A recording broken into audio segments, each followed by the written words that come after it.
Halo semuanya, selamat datang di channel YouTube Android TV. Di video kali ini saya akan membagikan tutorial kepada teman-teman cara agar hanya admin yang bisa kirim pesan di grup Telegram. Sebelum masuk ke tutorialnya, jangan lupa untuk teman-teman subscribe dulu channel YouTube ini dan jangan lupa juga untuk nyalakan tombol loncengnya supaya kalian selalu dapat updatean terbaru dari channel YouTube Android TV. Oke, kalau gitu langsung saja kita masuk ke tutorialnya.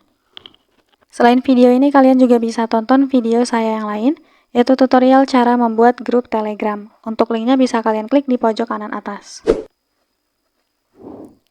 Oke teman-teman, jadi kalau kita belum setting pengaturan di grup Telegram yang sudah kita buat, maka semua anggota di grup tersebut bisa kirim pesan ya.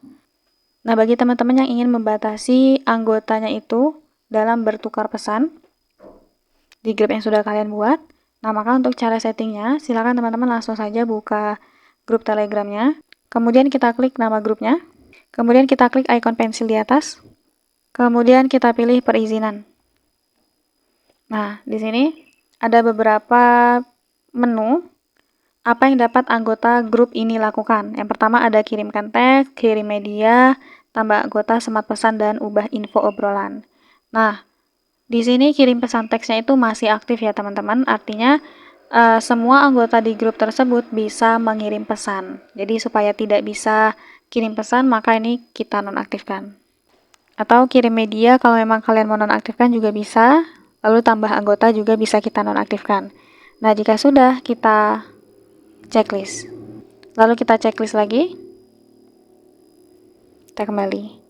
Nah, jadi yang bisa kirim pesan itu hanya admin ya teman-teman. Jadi grup ini menjadi grup satu arah, hanya admin yang bisa kirim pesan. Sementara anggota grup itu hanya bisa menerima informasi atau pesan yang kita berikan, dan biasanya mereka hanya bisa kirim atau kasih reaksi saja. Nah, ini coba saya lihat dari akun saya yang lain ya teman-teman. Nah, bisa terlihat di sini grup yang sudah saya buat tadi. Di sini anggotanya itu tidak dapat mengirim pesan di grup ini. Nah, jadi ini sama sekali nggak bisa ya. Hanya admin yang bisa kirim pesan. Nah, jadi caranya seperti itu ya untuk teman-teman coba.